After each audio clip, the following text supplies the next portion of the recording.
নমস্কার বন্ধুরা, আমি সুপ্রিয়া আমার রান্নাঘরে আবার নিয়ে চলে এসেছি তোমাদের। আজকে আমি করব পাট শাকের ঝোল। দেখতে থাকো কিভাবে পাট শাকের ঝোল করি। এই দেখো কড়ার মধ্যে তেল দিয়ে দিয়েছি। এবার এর মধ্যে দিয়ে দিলাম দুটো কাঁচা লঙ্কা, পাকা লঙ্কা দিয়েছি, কাঁচা পাকা লঙ্কা দেওয়া যায়। দিয়ে দিলাম দুটো লঙ্কা, লঙ্কাটা একটু ভাজা। আর এই দেখো এর মধ্যে রেখে দিয়েছি পাট শাকটাকে, বেছে পাট শাকটাকে কুচিয়ে ধুয়ে নিয়েছি। এটা পাট শাক কুচো। আর এর মধ্যে আছে এই দেখো, এটা হলো রসুন কুচিয়ে নিয়েছি, আর এটা হলো পেঁয়াজ কুচিয়ে নিয়েছি। লঙ্কা আমার ছেচকাচ্ছে। এই দেখো বন্ধুরা, লঙ্কাটা ভাজা ভাজা হয়ে গেছে, এখনও ছেচকাচ্ছে। লঙ্কাটা ভাজা ভাজা হয়ে গেছে।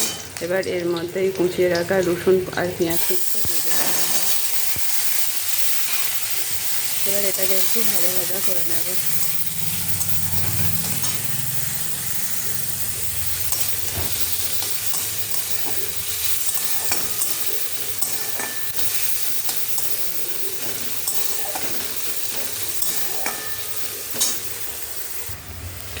এই দেখো বন্ধুরা, আমার পেঁয়াজ আর রসুন লঙ্কাটা সব ভাজা হয়ে গেছে।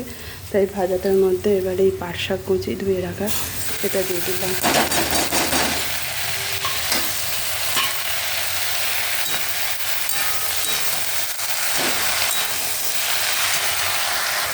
এবার এর মধ্যে দিয়ে দেব পরিমাণ মতো নুন। শাকটা অল্প আছে তাই অল্প একটু নুন দিয়ে দিলাম, হাফ চামচ মতন।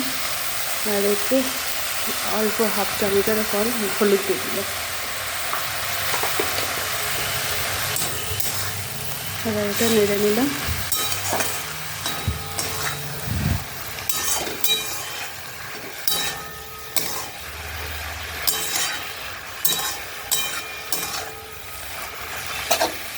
শাকটা কমে গেছে।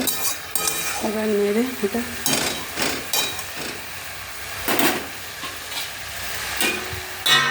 চাপা দিয়ে গ্যাসটা আস্তে করে সিমে করে দিলাম।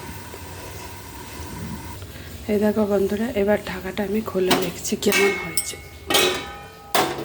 এই যে পাট শাক থেকে বেরিয়েছে।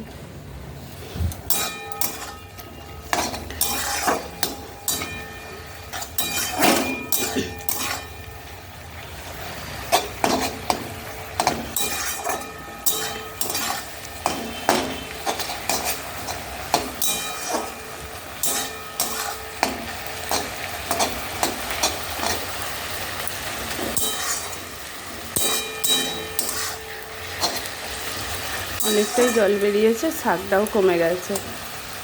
আর একটুখানি চাপা দিয়ে রাখবো। শাকটা এখনও নরম হয়নি প্রত্যেকটা জায়গা। দেখো বন্ধুরা, আবার গ্যাসটা জোরে করে দিলাম। এবার খুলে দেখি হয়ে গেছে। এবার হয়ে গেছে আমার পাট শাকের ঝোল রেডি। এইভাবে একদিন পাট শাকের ঝোল খেয়ে দেখবে, খুব ভালো লাগে। মানে এরকম পাট শাক আর ভাত, এক থালা ভাত উঠে যাবে, আর কিছুই লাগবে না এরকম ঝোল, পাট শাকের ঝোল দিয়ে ভাত খেতে। আমার পাট শাকের ঝোল রেডি। এবার নামিয়ে ফেলি, চলো।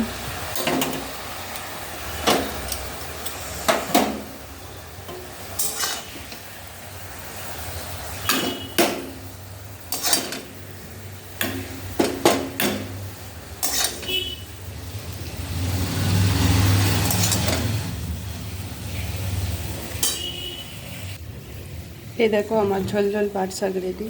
এইভাবে ঝোল ঝোল পাট শাক দিয়ে একদিন ভাত খেয়ে দেখো, খুব সুন্দর লাগবে। এক থালা ভাত উঠে যাবে এই ঝোল ঝোল পাট শাক দিয়ে।